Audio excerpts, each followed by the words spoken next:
दोस्तों नमस्कार। Republic book 4 पे आज बात करते हैं।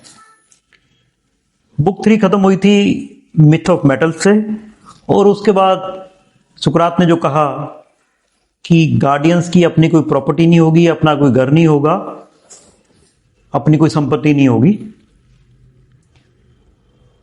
तो एडिमेंटस जो था, ग्लोकन का भाई, एरिस्टोक्रेट, उसको बड़ा ही अटपटा लगता है कि ये किस तरह के रूलर हैं।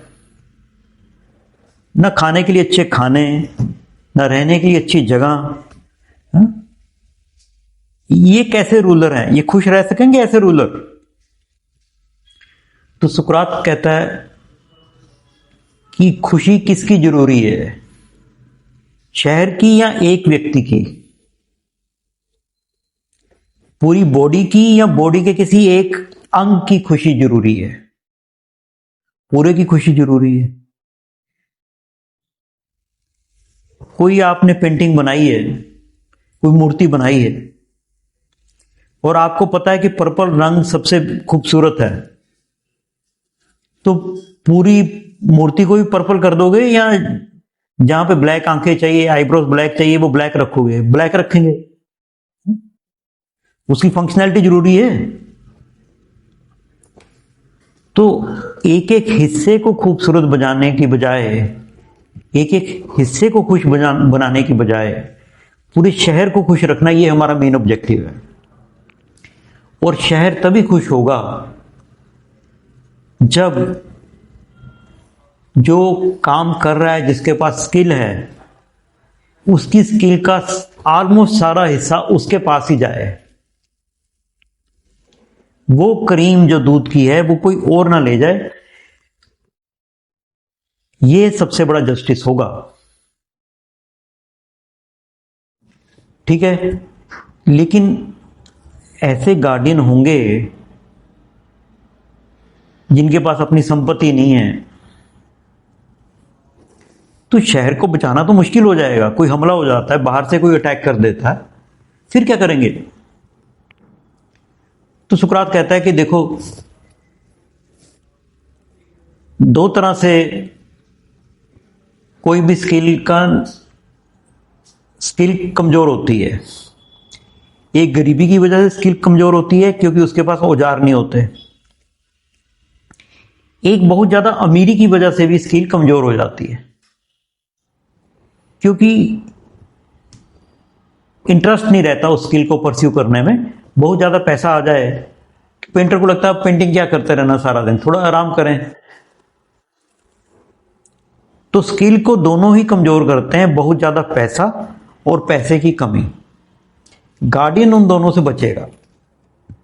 औजार पूरे होंगे, लेकिन ऐसा नहीं होगा कि स्किल पे उसका ध्यान हट जाए। और वैसे भी कोई हमला करेगा तो सोना चांदी तो इनको लेना नहीं है, तो ये साथ वाले राज्य से समझौता भी कर सकते हैं, भी हमारा साथ दो, जो सोना चांदी मिलेगा वो तुम ले लेना, हमें तो ज्यादा नहीं चाहिए, थोड़ा सा हमारे जो प्रोड्यूसर क्लास है उनके लिए दे देना, बाकी आप ले लेना, हम गार्डियन है, हम तो रखते नहीं है कुछ। ठीक है। और सुकरात ने एक इंपॉर्टेंट बात कही कि बाहर से हमले से ज्यादा खतरा अंदर के हमले से। एक शहर के अंदर जो दो शहर होते हैं, एक गरीबों का शहर, एक अमीरों का शहर, इन दोनों शहरों की आपस में लड़ाई, ये ज्यादा खतरनाक है। जो हमने ये व्यवस्था बनाई है, उसका मेन काम ये है कि इन दोनों शहरों में लड़ाई ना होने दे। बाहर के हमले को तो संभाल लेंगे, और इन दोनों में व्यवस्था ऐसी बनी रहे, उसके लिए जरूरी है कि गार्डियन के पास कोई पर्सनल संपत्ति ना हो, पर्सनल इक्विपमेंट ना हो, पर्सनल गोल्ड ना हो, सिल्वर ना हो, पोजेशंस ना हो। ठीक है। ग्लोकन, एडिमेंटस उस बात पे मान जाते हैं, और उसके बाद बात आगे चलती है। तो ग्लोकन कहता है इंटरनल व्यवस्था बनाने के लिए कुछ कानून भी तो बनाने पड़ेंगे। तो हाइड्रा के मुंह की तरह, या अगर हम इंडियन कॉन्टेक्स्ट में बात करें कि जैसे रक्त बीज है ना, तो कानून पे कानून, कानून पे कानून, ये कभी जस्टिस नहीं दिला सकते हैं। जस्टिस व्यवस्था से मिलता है। एक कानून बनाओगे उसका तोड़ दूसरे कानून में होगा, दूसरा कानून बनाओगे उसका तोड़ तीसरे कानून में होगा। मेन स्ट्रक्चर जो है वो प्रोटेक्ट करेगा। और अगर म्यूजिक वीक हुआ, मतलब कहानियां, हीरोज, इंस्ट्रूमेंट्स, रिदम्स, इनमें से कुछ भी वीक हुआ तो स्ट्रक्चर हिल जाएगा। स्ट्रक्चर को प्रोटेक्ट करना है, तो स्ट्रक्चर क्या है? प्रोड्यूसर्स, उसके बाद वॉरियर्स या ऑक्सिलरीज, और उसके बाद गार्डियंस या रूलर्स। अब इतने में सुकरात ही कहता है ये शहर तो बन गया, स्ट्रक्चर भी बन गया, लेकिन जस्टिस कहां गया इसमें? जस्टिस तो नजर नहीं आ रहा। चलो चलो उसको ढूंढते हैं। अब ग्लोकन को गुस्सा आ जाता है। ग्लोकन कहता है नॉनसेंस, तुमने कहा पहले शहर बना दो फिर मैं तुम्हें जस्टिस दिखाऊंगा, अब शहर नजर कह रहे हो, जस्टिस नजर नहीं आ रहा। बोला हाँ, मैं कहां मना कर रहा हूं, लेकिन मैं तो आपसे मदद ही मांग रहा हूं ना, मेरी मदद करो, नजर नहीं आ रहा है मेरे को, थोड़ा हेल्प करो। बोला हेल्प हम करेंगे लेकिन शुरुआत तो करो। बोला हाँ मैं वही ढूंढ रहा हूं। तो सुकरात कहता है अच्छा, 4 वर्च्यूज होती हैं, है ना? मेन 4 वर्च्यूज हैं। विजडम है, उसके बाद करेज है, फिर टेम्परेंस मतलब संयम, और चौथी जस्टिस। अब हर एक पे बात करते हैं। शहर में देखते हैं कौन कौन सी चीजें हमें मिल गई हैं। जो चीज नहीं मिलेगी इसका मतलब वही हमें ढूंढनी है। ठीक है, तो पहले विजडम को ढूंढते हैं। विजडम कहां रहेगी? जो कारपेंटर की नॉलेज है, शू मेकर की नॉलेज है, वो नॉलेज विजडम है, या जिसको जो गार्डियन के पास नॉलेज है एडवाइजिंग की, काउंसलिंग की, वो नॉलेज असली है? तो रूलर्स की नॉलेज असली है या प्रोड्यूसर्स की नॉलेज असली है? तो कहां नॉलेज रिजाइड करेगी? तो दोनों एग्री करते हैं कि विजडम रिजाइड करेगी रूलर्स में या गार्डियंस में। अच्छा, करेज कहां रिजाइड करेगी? करेज वॉरियर्स में रिजाइड करेगी। और संयम जो है वो प्रोड्यूसर्स में रिजाइड करेगा। अब सिर्फ रह गया जस्टिस, ये कहां रहेगा? फिर अचानक जैसे आइडिया आता, कहता ये जस्टिस जो है ना, यही घूम रहा था, हमारे आसपास ही घूमता रहा है। जब से हमने इतनी सदियों पहले हमने बातचीत शुरू की जस्टिस की, तब से यही घूम रहा है, और हम बार बार उसका जिक्र भी करते रहे, लेकिन अब हम कह रहे हैं जस्टिस मिला नहीं। तो ग्लोकन कहता है क्या मतलब तुम्हारा? बोला हमने ढूंढा था, यहीं पे है। कहां पे है? बोला देखना कहीं भाग ना जाए। बोला हम ख्याल रखेंगे, तुम बताओ तो सही है कहां। बोला जस्टिस की बेसिक डेफिनेशन क्या है कि जिसका जो बनता है उसको दे दो, है ना, और वो उसी का यूज करे, उससे वो छीना ना जाए, तो जस्टिस है। हाँ ये बात तो है। तो बोला हर एक का जो काम है वो अपना काम करे, यही जस्टिस है। तो पहली फाइनल डेफिनेशन नहीं है, पहली प्रोविजनल डेफिनेशन आ गई है जस्टिस की, टू डू वंस जॉब, है ना। प्रोड्यूसर अपना काम करे, प्रोड्यूसर्स में कारपेंटर, शू मेकर, टेलर, ये सारे प्रोड्यूसर जो हैं वो अपना काम करें। वॉरियर अपना काम करे और रूलर अपना काम करें, ये तीनों हिस्से अपना अपना काम करें, यही जस्टिस है। तो ये बात तो हमने पहले ही कही थी जब हमने सिंपल शहर बनाया था, प्रिंसिपल ऑफ स्पेशलाइजेशन, कि हर कोई अपना काम ही करे, जिसके लिए वो इक्विप्ड है वही जस्टिस है। ठीक है। तो हमें शहर में विजडम भी मिल गई, करेज भी मिल गई, टेम्परेंस भी मिल गई और जस्टिस भी मिल गई। टेम्परेंस प्रोड्यूसर्स में रहेगी क्योंकि इन पे पोजेशंस पे कोई रोक टोक नहीं है, तो थोड़ा संयम इनको बरतना पड़ेगा, कहीं बीमार ना हो जाए, ओवर कंजम्पशन ना हो जाए। जो करेज है वो वॉरियर्स में रहेगी और जो नॉलेज है वो गार्डियंस में रहेगी। ये तय हो गया। और ये जब तीनों हिस्से अपना अपना काम कर रहे हैं, शहर के तीनों हिस्से अपना अपना काम कर रहे हैं, तो वो जस्ट शहर है। अब हमने कहा था पहले हम शहर में जस्टिस को डिफाइन कर देंगे, उसके बाद इंडिविजुअल में चलेंगे। ओके, अब इंडिविजुअल में जस्टिस ढूंढते हैं। जस्टिस है क्या? इंडिविजुअल में जस्टिस की शुरुआत करने से पहले ये डिसाइड करना जरूरी है कि शहर को तो 3 हिस्सों में बांट दिया, क्या सोल के भी 3 हिस्से हैं कि नहीं है? तो सुकरात एक एग्जांपल देता है कि एक व्यक्ति खड़ा है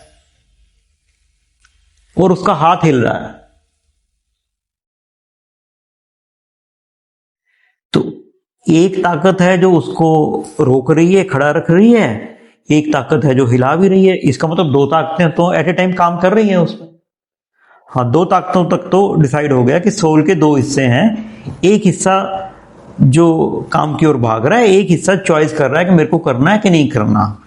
एक को जब हिलने का आदेश हुआ तो हाथ हिल गया, लेकिन बाकी बॉडी नहीं हिली, तो इसका मतलब कोई बॉडी को स्टेबल करने के लिए भी एक ताकत है जो चॉइस कर रही है कि मेरे को रुकना है ना। तो ये सुकरात ने कहा इंपॉर्टेंट है सोल के हिस्सों के लिए। बाद में फ्रॉइड ने जिसको कॉन्शियस, अनकॉन्शियस, ऑटोमेटिक, इंटेंशनल, ये सारी लगभग सारे कॉन्सेप्ट ही न्यूरो साइंस के, फिलोसफी के इस किताब में बारी बारी से डिस्कस होते रहेंगे, लेकिन इसको सुकरात की भाषा में समझते हैं, कॉम्प्लिकेट नहीं करते हैं। तो सुकरात ने कहा कि अब किसी को प्यास लगी है तो पानी पीना है, और पानी का गिलास आया, गिलास को प्यास भी लगी हुई है, गिलास को उसने हाथ लगाया तो पानी गर्म था, उसको ठंडे पानी की तमन्ना थी। प्यास लगी हुई है फिर भी पानी नहीं पी रहा, तो एक हिस्सा है जो पानी पीना चाहता है, एक हिस्सा उसको कह रहा है नहीं, मेरे को ठंडा पानी चाहिए, रुको। तो एक रोकने वाली ताकत है, एक चलाने वाली ताकत है। जो ताकत पुश कर रही है वो है एपेटाइट, डिजायर, और जो रोक रही है उसको थोड़ा अच्छा चाहिए। वो कह रही है रुक जाओ, जब ठंडा पानी आ जाएगा तो पी लेना, है ना। या प्यास तो लगी है लेकिन पानी नहीं, मेरे को जूस पीना है या मेरे को दूध पीना है। तो एक के पास चॉइस है, डिलिबरेटिव है, डिलिबरेटिव पावर जो है रैशनल है। तो एक हिस्सा एपेटाइट है और एक हिस्सा रैशनल है। 2 हिस्से डिसाइड हो गए कि हाँ भी सोल के भी 2 हिस्से हैं। शहर में 3 हिस्से नजर आए थे, अभी सोल के 2 हिस्से डिसाइड हुए हैं। अब ग्लोकन कहता है ये जो करेज वगैरह है, पैशन है, ये किस में आएगा? डिजायर में आएगा? सुकरात कहता है नहीं, ये अलग आएगा। बोला नहीं, ये तो डिजायर जैसे ही लग रहा, गुस्सा आ गया, ये सब डिजायर ही लग रही है कि, क्योंकि ऑटोमेटिक टाइप की बात चल रही है ना, प्यास लगी पानी पी लिया, अचानक गुस्सा आ गया, गुस्सा कर दिया, तो फिर उसको माइंड रोकता है। तो कह रहे ये जो इमोशंस हैं, स्पिरिट जिसको उसने नाम दिया, ये डिजायर जैसी है, कोई अलग पार्ट नहीं लग रहा। सुकरात कहता है चलो मैं आपको एक कहानी सुनाता हूं, उससे आपको क्लियर होगा। तो उसने, सुकरात ने एक कहानी सुनाई लियोन्टस की। लियोन्टस गुजर रहा है और उसने क्या देखा कि एक जगह पे लोगों को मृत्यु की सजा दी जा रही है और उनके शव पड़े हुए हैं, लाशों के ढेर लगे हुए हैं और मृत्यु की सजा दी जा रही है। तो एकदम उसकी डिजायर हुई, एकदम डिजायर हुई कि देखा जाए उसको देखा जाए क्या है। लेकिन अंदर से एक आवाज आई कि रुकना है, वो रुक गया। ख्वाहिशों ने पुल किया, डिजायर्स ने पुल किया, रैशनैलिटी ने रोका और वो रुक गया। लेकिन अचानक से नजर बचा के फिर ऑटोमेटिक उसकी आंख उठ जाती है और उसको देख लेता है। देखने के बाद उसके अंदर से आवाज आती है कि ले लिया मजा बेशरम, जो उसको डांटती है। अब ये जो डांटने वाली आवाज है, वो सुकरात ने कहा ये डांटने वाली आवाज सेम नहीं है डिजायर वाली, ये तीसरी है, ये स्पिरिट है। ये स्पिरिट है, ये रैशनैलिटी और एपेटाइट दोनों से अलग है। अगर इसकी ट्रेनिंग अच्छी हुई है तो ये अच्छा ही देखना चाहेगी, अच्छे की ओर बढ़ेगी, गुड की ओर बढ़ेगी। गुड के अलावा नहीं बढ़ेगी ये। तो ये उस कुत्ते की तरह है जिसको पहले अच्छाई ही दिखाई गई है, सारी अच्छाई दिखा दी गई है, और जब भी अच्छाई की पहचान होने के बाद कुछ भी बुरा आ गया तो भौंकना शुरू कर देगी। तो ये स्पिरिट है। तो गार्डियन जो है उसका जो ऑक्सिलरी पार्ट है वो स्पिरिट है। और सोल के इस तरह तीन हिस्से हो गए। एपेटाइट जिसकी क्वालिटी है भूख और डिजायर्स, उसके बाद है स्पिरिट जिसकी क्वालिटी है करेज, हौसला, एंथुजियाज्म, ये स्पिरिट की क्वालिटी है। और जो रूलर्स हैं उनकी क्वालिटी है विजडम, नॉलेज, है ना। तो जो सोल का रैशनल हिस्सा है, तो शहर के तीन हिस्से हो गए, रूलर्स, ऑक्सिलरीज और प्रोड्यूसर्स, और सोल के तीन हिस्से हो गए रैशनल, स्पिरिटेड और एपेटाइट। ये तीन हिस्से हैं। और शहर में जस्टिस है कि हर व्यक्ति अपना काम करे जो काम है, गार्डियन अपना काम करें, रूलर अपना काम करें और प्रोड्यूसर अपना काम करें। और सोल में अपना काम क्या करना है, रैशनल हिस्सा रैशनल को काम करे, लेकिन रैशनल हिस्सा जो है वो उस गार्डियन को कंट्रोल करे, उसको बताए गुड क्या है ना, ताकि वो कुत्ते को पहचान कराता रहे। ये रैशनल वाले सोल के रैशनल हिस्से की काम है, वो पहचान करवाना, गुड की पहचान करवाना रैशनल हिस्से का काम है। भौंकना, करेज, फाइटिंग, ये स्पिरिटेड हिस्से का काम है। और अपने डिजायर्स को पूरा करना ये एपेटाइट हिस्से का काम है। तो कंट्रोल जो है, जैसे शहर के ऑर्डर के लिए रूलर्स हैं, ऐसे ही रैशनैलिटी रूलर है व्यक्ति का। जैसे शहर में ऑर्डर के लिए रूलर्स चाहिए, ऐसे ही रैशनैलिटी चाहिए व्यक्ति को ऑर्डर करने के लिए। यही व्यक्ति में जस्टिस है कि रैशनैलिटी रूल करे, जो स्पिरिट है वो अच्छे को देख के स्वीकार करे और बुरे को देख के भौंके, और जो एपेटाइट है वो स्पिरिट के काबू में रहे। जहां पे कुत्ता भौंक रहा है वहां ना जाए, और जहां पे कुत्ता प्यार कर रहा है वो चीज वो ले ले। ये शहर का और सोल का ऑर्डर कंप्लीट कर दिया सुकरात ने। और जस्टिस की प्रीलिमिनरी डेफिनेशंस शहर में दे दी कि हर व्यक्ति अपना काम करे, और सोल में दे दी कि शरीर का हर हिस्सा, सोल का हर हिस्सा अपना अपना काम करे। यही जस्टिस है। तो फिर सुकरात कहता है कि अब चलो, अब एक क्वेश्चन तो रह गया कि जस्टिस यूजफुल है कि नहीं, उस पर डिस्कशन करनी है। ग्लोपन कहता है नहीं, जब आपने सोल की बात की तो क्लियर हो गया कि ऑर्डर इंपॉर्टेंट है, चाहे सब कुछ मिल जाए, है ना। जो आपने स्पिरिट वाली बात बताई है उससे ये क्लियर है कि जस्टिस ही इंपॉर्टेंट है, हर हिस्सा अपना काम करे, इनजस्टिस प्रॉपर नहीं है। तो सुकरात कहता है ठीक है, चलो फिर आगे बढ़ते हैं। अब वर्च्यूज की बात हो चुकी है, 4 वर्च्यूज हैं, विजडम है, करेज है, टेम्परेंस है, संयम और जस्टिस है। ये 4 वर्च्यूज हैं। अब कुछ बुराइयों की बात कर लेते हैं, क्योंकि बुराइयां जो हैं वो शहर को तबाह कर देती हैं। जैसे मोनार्ची है, टायरेंट्स हैं वो शहर को कैसे तबाह करते हैं, उनकी बात मैं करना चाहता हूँ। अब ये बात आगे बढ़ेगी या इसमें कुछ और चैलेंज आ जाएगा, वो अगले एपिसोड में बात करेंगे। अपना समय देने के लिए बहुत बहुत धन्यवाद। नमस्कार।